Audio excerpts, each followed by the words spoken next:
You unlocking your full potential. You're more powerful than you think you are. Find your passion, your purpose. Find it. Whatever you need, whatever you're looking for, I got you.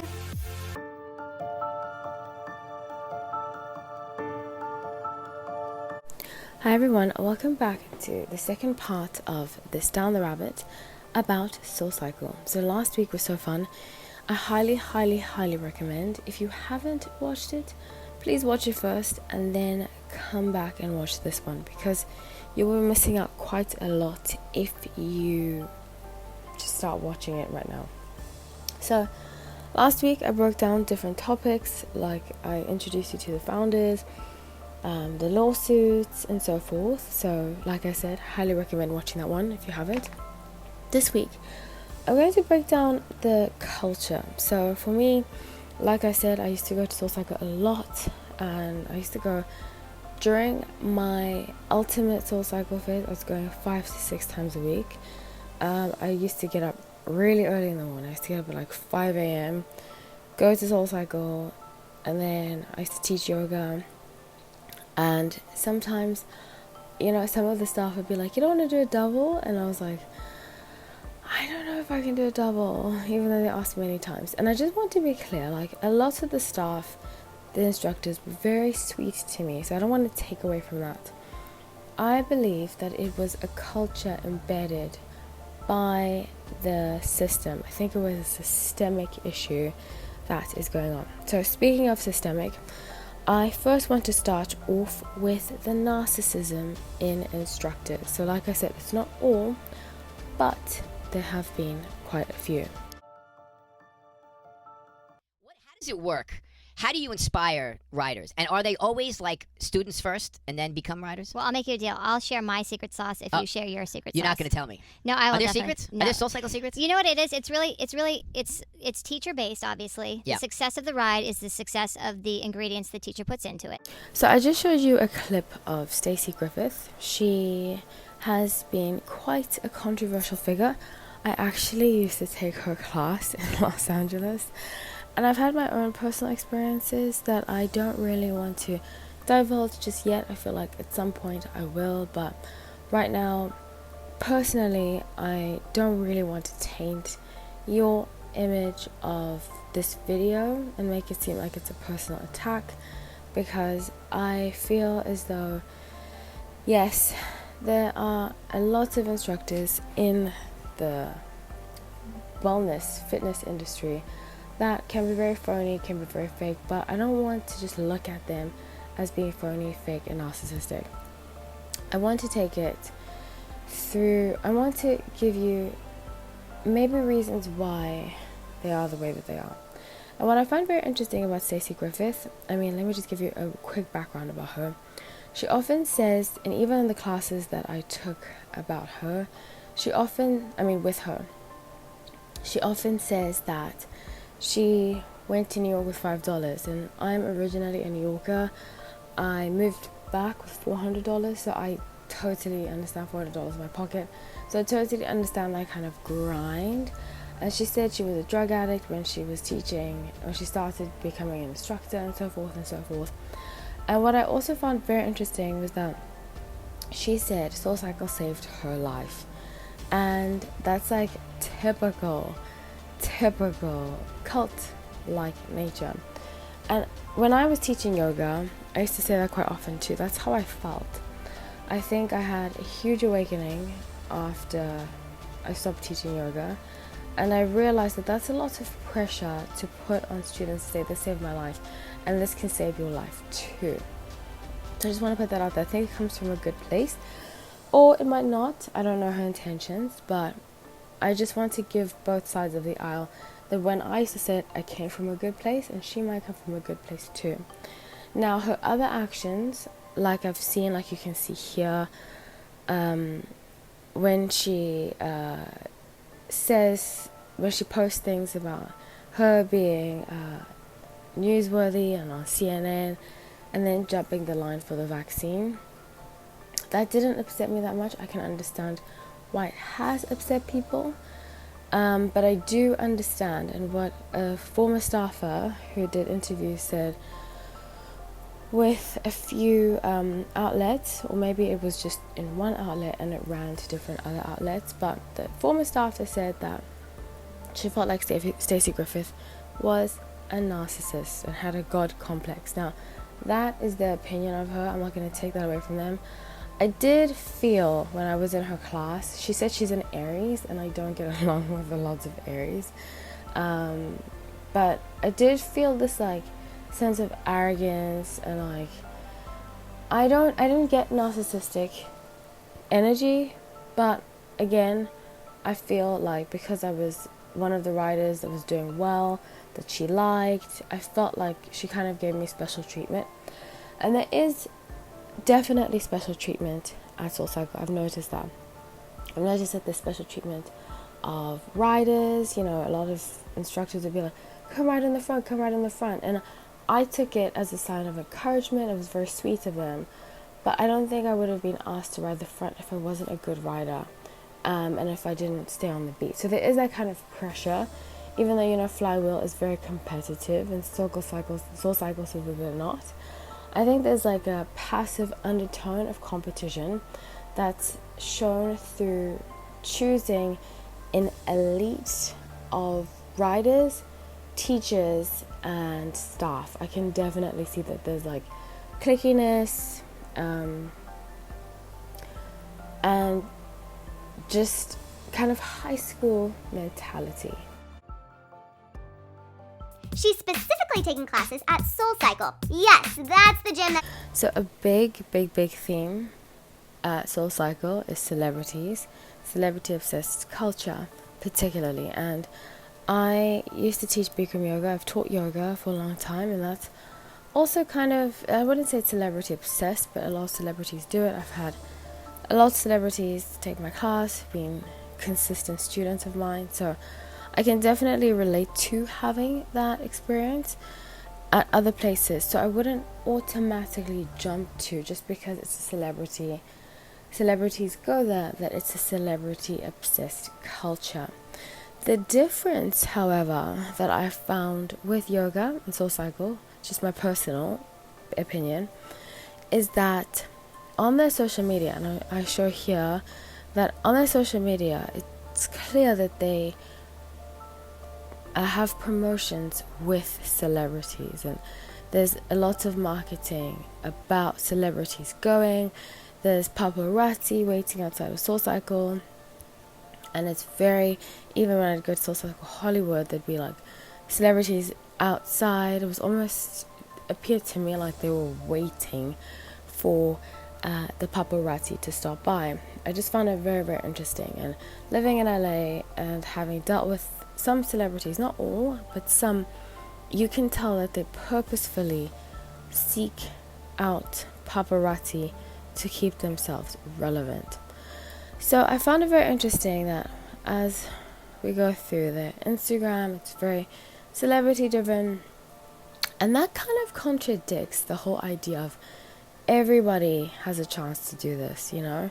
If you go back to how much it costs to ride, it's almost $40 a ride, and not many people in America can afford that. So already that's eliminating, I would say, 70% of Americans, because they say that the average, or maybe 50% if we're talking about probability, but the average American's income is $36,000 to $37,000 a year. So if you calculate that, it already eliminates so many Americans. In addition, I think this celebrity culture, this idea that celebrities go, kind of eliminates even more, because I think to some people it can be intimidating. I mean, I've grown up in cities, a lot of cities that I've lived in, I see celebrities all the time. New York, London, I see celebrities walking around, and it's not a big deal. But in LA, I feel like there's this culture of like, you do anything you can to talk to celebrities. I mean, it is an actor. There are a lot of actors here, so I think it does have an imprint on how people speak to each other. I often talk about that. But I just feel like it's a little hypocritical to say, hey, we are for everybody. It's for you. You know, when I showed that clip about Stacey Griffith, it's for you, it's for you, it's for you. But is it really for everyone? In terms of pricing, celebrity culture, just the stress, the physical, because I got a lot of injuries, I won't even lie, when I did ride at Soulcycle. I got a lot of injuries, and thankfully I am in that field. I could afford to heal myself. But what if you couldn't? Do you know what I mean? I feel like if it is for everyone, why isn't this an inclusivity? Why does it come across elitist? And why does it come across celebrity obsessed? Why does it come across very expensive? You know, lots of their gear is Nike, is Aloe, is modeled by, yes, people in fitness. And we could argue that people like to look at people who have the bodies that they want, that inspires them. But again, that contradicts the idea that it's for everyone. And it's an energy you can feel, but you don't really know what it is. At least that's how I felt. Joined here today by Evelyn Webster. She is the CEO of Soulcycle. So Evelyn, thanks so much for joining us today. Thank you for having me. As I understand, 81% of Soulcycle studios are open again in all major markets except for Canada. Can you tell me a little bit more about what you're seeing in this post-pandemic period? Yeah, I mean, look, this community has held strong throughout the pandemic, but there was such pent-up desire and need, I think, to get back into the studio. So we've seen our riders coming back in full force. So I always love to end things on a good note, and I know that what I've shared might not be the most positive. I've tried to keep it positive, but sometimes, and I found this about healing, you know, when you go to the doctor and you find out bad news, you're not like, okay, I'm just going to ignore it and move on with my life because everything's going to get better. A lot of healing involves transparency and being honest and facing things that we don't want to face, you know. So that's ultimately the reason why I created this podcast, that I feel like there's a lot of positive gaslighting happening in the wellness industry. You know, if you have a complaint about something, what did you do? How did you attract it? And it's like, yes, we attract some things. In fact, we can attract a lot. But sometimes things happen to us to show us we need to set boundaries, to show us we need to stop talking to people, to show us that we need to leave a job, different things. We can't just sugarcoat it with we attract everything, because that comes across very manipulative and kind of evil. So I wanted to conclude this down the rabbit hole with things that I think Soulcycle can do to improve the community. And number one, I really think that Soulcycle could improve their community by making people feel included. And after having done research about how past instructors have left feeling isolated, feeling like they didn't get paid enough, feeling like their bodies were wrecked, feeling like they weren't heard. I know that you can't hear everybody, and that's often sometimes because I own a business too, and I've had employees. I've been a manager a few times, so I understand this. It's not always easy. But I get the impression that they didn't even try, especially with the lawsuit about the woman who was pregnant and came back to work and was basically just gaslit about her experience. I think that if Soulcycle listened, and I mean the leadership, I mean the management, I mean the CEOs, they genuinely listened to people and it wasn't just about money, I think that it would shift the culture.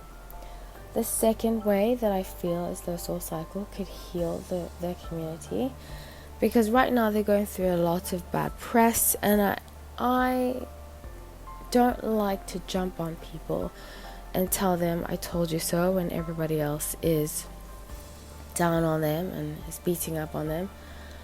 But I do feel like where there's smoke there's fire. Now we'll all have trolls. I mean, my YouTube page, sometimes people just come and troll and they cause trouble, and I used to write for a well-known blog where I would have a lot of positive and negative comments, and it really gave me such a thick skin.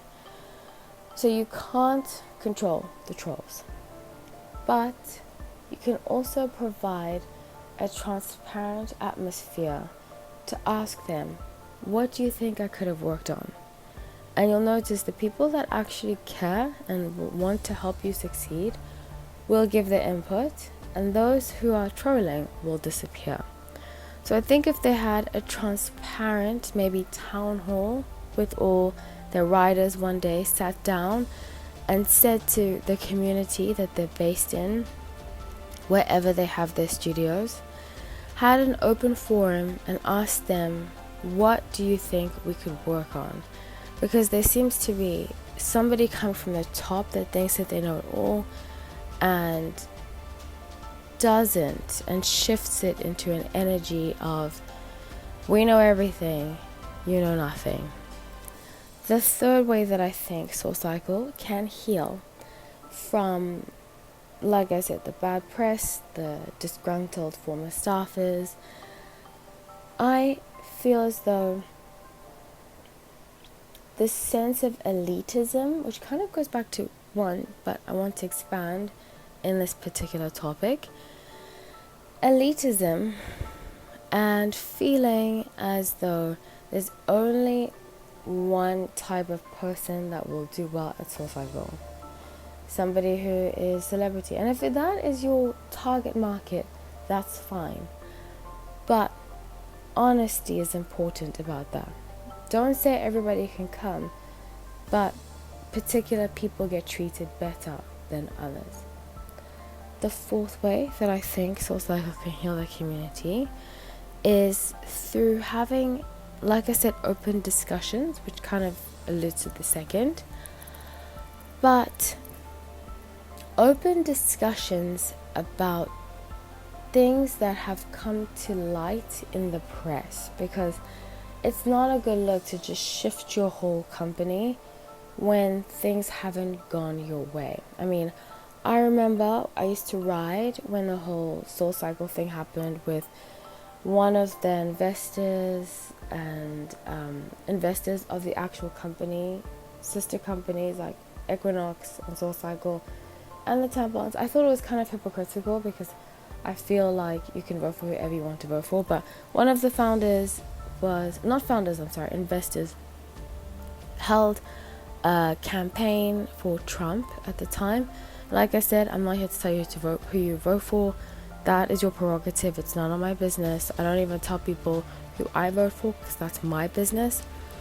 But I found something very, very profound about this, and it just showed, like, I remember when I went to the studio, I felt so bad for the staff because they were getting so much hate. And I think if they had handled that better in the press and not just tried to act like it doesn't exist, say, hey, yes, come out and say, hey, yes, this happened, but not, it seems like there's some issues that they want to speak about and there's some issues that they don't. And it seems very hypocritical and very two-sided to have completely different stances. Like, how are you being so liberal, LGBT, inclusive, and so forth, if one of your backers is for Trump? And I'm not saying anything about politics, because I believe anybody can vote for anybody who they want to vote for, but it comes across very two-faced in that sense. Either don't go all out there and say you are for all of these movements, say you support liberal movements, or do and really mean it. So that is what I have for you this episode. Please stay tuned next week. We have a really, really, really fun interview coming up, and I'm so excited to share it with you. So please make sure you're subscribed.